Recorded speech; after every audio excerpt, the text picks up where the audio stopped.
Good evening, Americans, and welcome to the Ed Show live from New York. Let's get to work.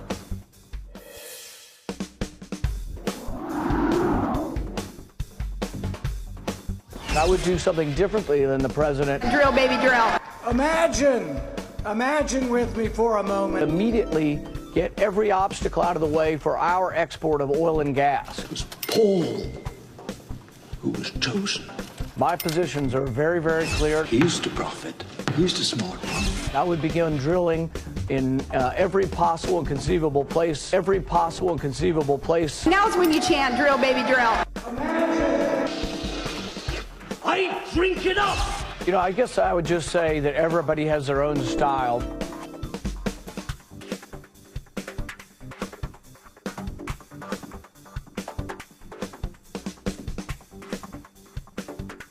Good to have you with us tonight, folks. Thanks for watching. Can you believe that Obama is out drilling Bush, and the numbers prove it? Didn't get a mention at CPAC. They just can't drill enough. They want to keep on drilling. Keep on drilling. We ain't drilling enough. This guy was the big winner at CPAC over the weekend. That's right, Rand Paul. He thinks we can do more. Tonight, we'll try to explain why the Kentucky Senator Rand Paul's backwards energy policy makes him actually a big loser. You see, Paul easily won this year's CPAC straw poll by 31% of the vote. Canadian Senator Ted Cruz, who resides in Texas, was a distant second with only 11%, then Ben Carson, then Chris Christie. He has some work to do. Paul is trying to stay at the top by basically scaring America into more oil production. We're actually not doing enough. On Sunday, Paul said the United States should drill everywhere to address the growing crisis in the Ukraine.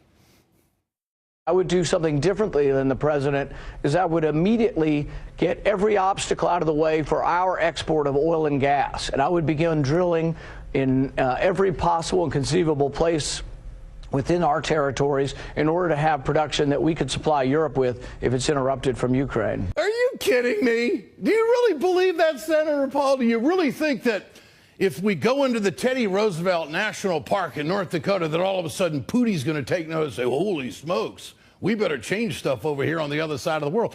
These folks are disconnected from reality. Rand Paul is not living in the real world. First, we should point out to the senator from Kentucky that U.S. domestic production of oil is at the highest level in decades. But wait a minute, charts to them don't mean anything. The red part of the graph is oil production under President Bush. I can't understand why it was so flat for so long. We had to get a good Democrat in there to move it up. The blue line, of course, is the production under President Obama. Look at that. Son of a gun. He's doing what he said. Drill, baby, drill. Since President Obama took office, U.S. oil production basically has skyrocketed compared to the Bush years. No mention of that at CPAC. In December, the United States produced 243 million barrels of oil. It was the biggest month of oil production since 1995. In 2013, America finally produced more oil than it imported for the first time since 1995. Paul's position, well, could reverse this trend. The New York Times points out that Putin wouldn't let America push him out of the oil business or gas business. You know what he'd do? He would simply lower prices of Russian gas to keep as many customers as he possibly could. Holy smokes, it's the free market screwing up the conservative philosophy on oil and gas all of a sudden. It would also take years, literally years, for the United States to set up new refineries to supply Europe with oil and natural gas. But maybe that's why the steel industry is working 24/7 on that. So are the Koreans, by the way. Paul's drill everywhere idea is a political statement. It is not based in reality, but he's an attention getter. He is the first guy to jump in front of the parade. Meanwhile, the public comment period is now over for the Keystone XL pipeline, and of course the debate continues to heat up. It's amazing to me. Last week, we've seen more and more people come out with statements about the pipeline.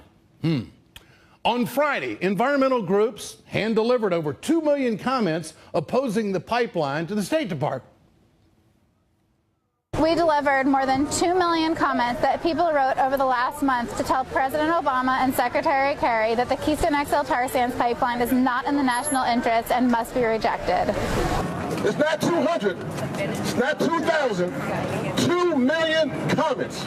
Remember, President Obama has nothing to lose by saying no to the pipeline. And later this week, the Senate Foreign Relations Committee will be holding a hearing on the pipeline. New Jersey Senator Robert Menendez, well, he has pledged to put the project under the public microscope. That's going to be interesting because there really haven't been a whole lot of opponents to the pipeline in Washington. There's a lot of elected officials who are afraid of big oil. They don't want to become a target in this age of Citizens United. So are they going to wait to the very end to speak up on it?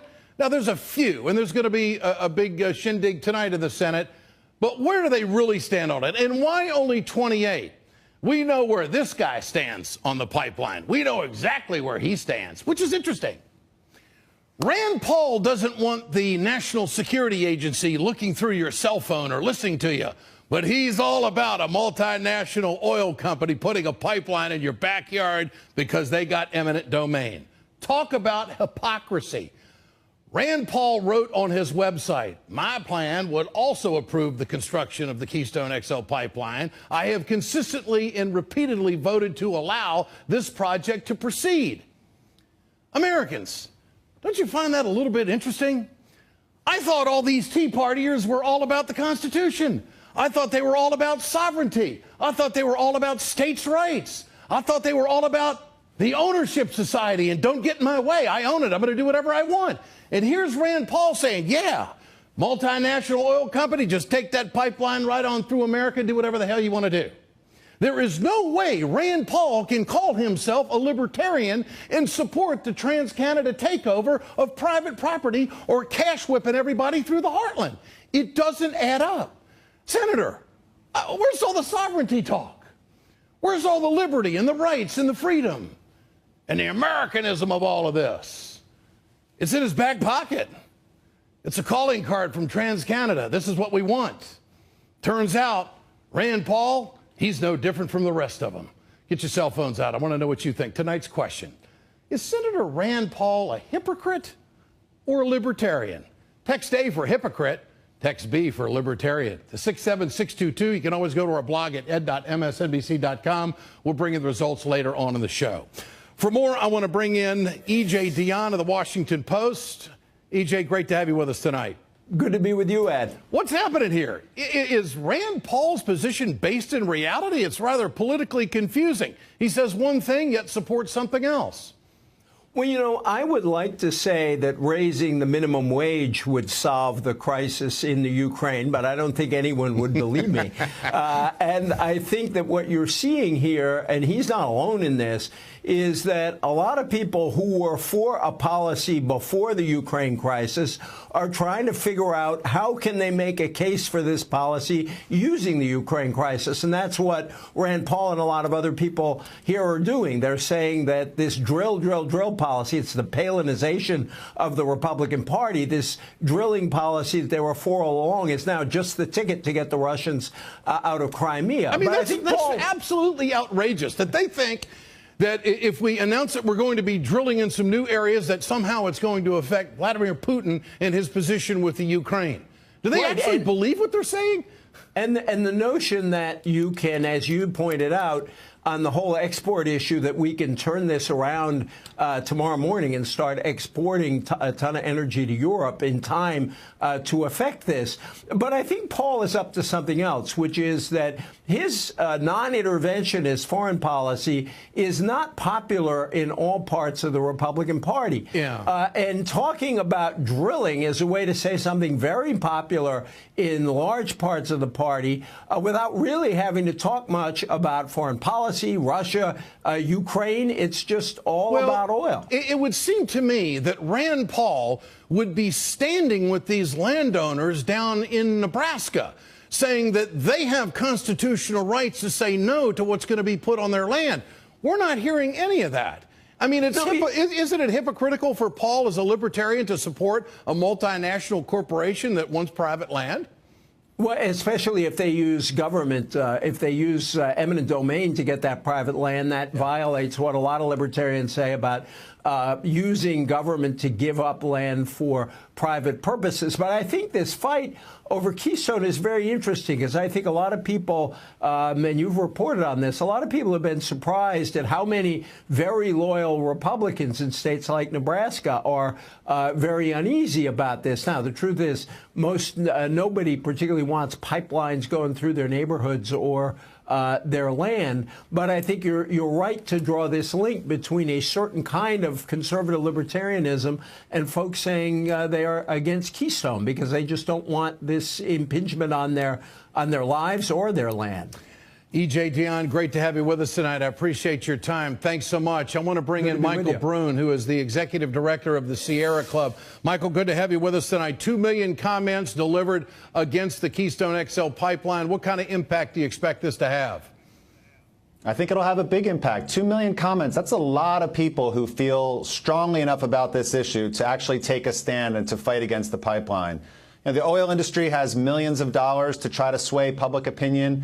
And we have millions of people who believe that this pipeline proposal, it's a boondoggle, a 1,000-mile-long pipeline going through farms and ranches all the way to the Gulf. And the oil doesn't even stay here. Most of it would be shipped overseas, much of it to China. We get all the risk, and the oil companies get all the rewards. So I think 2 million comments goes a long way. Isn't there a lot of political cloudiness to this? I mean, it seems like everybody can justify a reason for this to go through, even people like Rand Paul, who's supposed to be the big constitutionalist and libertarian that sticks up for the little guy. Yeah.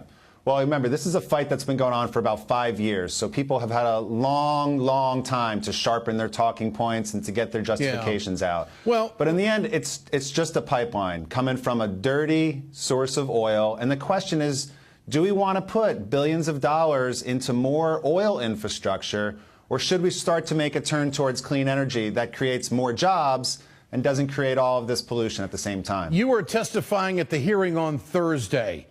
And, of course, the public comment period is now over with this hearing. And, of course, the senator from New Jersey says that he is going to, do this in a very open process under a public microscope. How much more of a microscope does it need, and what are you going to say at this hearing on Thursday? Well, so as far as I know, there'll be one public hearing on this before the Senate Foreign Relations Committee, and there'll be 2 representatives, 2 proponents of the pipeline and 2 people who are opposed to it. And so my job, as I see, is to represent the millions of people, Sierra Club members and people all across the country, many of whom don't want to see a pipeline go through their farm, through their ranches, many of whom are concerned about climate disruption, or they're experiencing extreme weather, and to highlight the fact that we do have an opportunity to say no to this particular project and invest in clean energy instead. What is your response? What's your response to Rand Paul's drill everywhere position? I think the senator is out of touch with basic American values right now. We know we can't drill our way out of these problems. For natural gas, we wouldn't be able to get the gas or the oil all the way over to Western Europe. We don't have the capacity to do that. We don't have the time to do it to actually make a difference on the issue. And then most of the gas that the senator is talking about drilling, it would be exported by private businesses. And those businesses would prefer to sell the gas to Asia and make more money than they would to the Ukraine. But the bigger problem in all of this is a lack of vision. Do we really want to wed ourselves to another volatile fossil fuel for decades to come? Well, there's experts on both sides, okay? And there's science on both sides in the political world as well, and this is a political decision. But why in the world would we put a pipeline over an aquifer? Because it's going to do irreversible damage. Now, I hope you get that into the testimony, and I'm surprised that this is only going to be one hearing with 2 people on each side, which brings me to the question, has the Senate done enough? Have they spoken up enough? I mean, this has been going on. Where's the opposition in the Congress to this? Yeah. We need to see strong leadership from the Senate on climate generally. But I have to say that the event that's happening tonight, there'll be an all-night speech where a couple dozen senators will be talking about the need to act on climate change. So Senator Schatz from Hawaii is helping to lead this charge. We have the Majority Leader, Harry Reid, Senators Boxer and Whitehouse. We expect them to stand very strong for action on climate. And also, those 4 senators have been very strong against this pipeline, and we expect them to continue to speak about that tonight. But on a scale of 1 to 10, what kind of pushback has there been?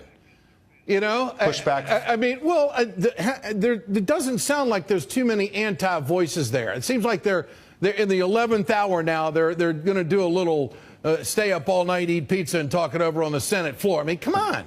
I mean, this is a big deal.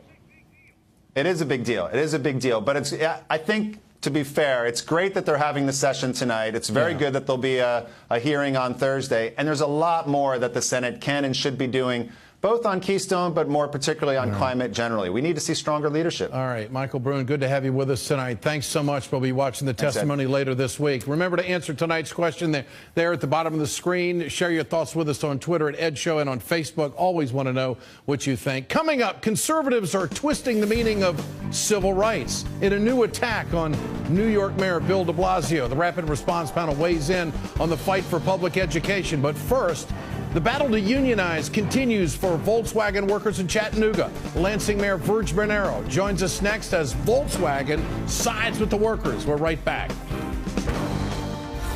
Who was chosen? My positions are very, very clear. He's the prophet.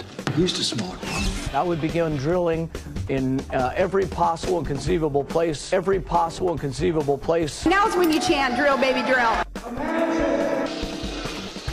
I drink it up! You know, I guess I would just say that everybody has their own style. Good evening, Americans, and welcome to the Ed Show live from New York. Let's get to work.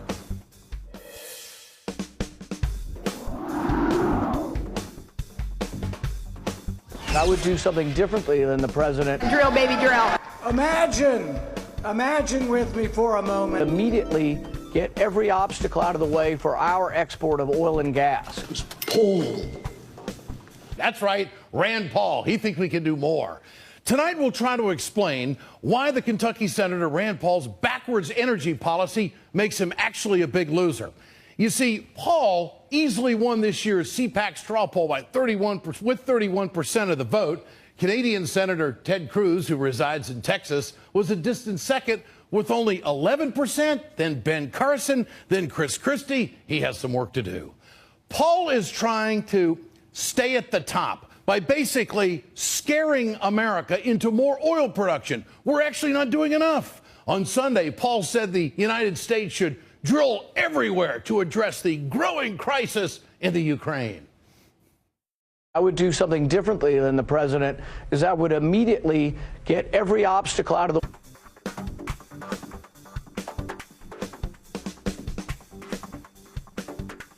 Good to have you with us tonight, folks. Thanks for watching. Can you believe that Obama is out drilling Bush and the numbers prove it?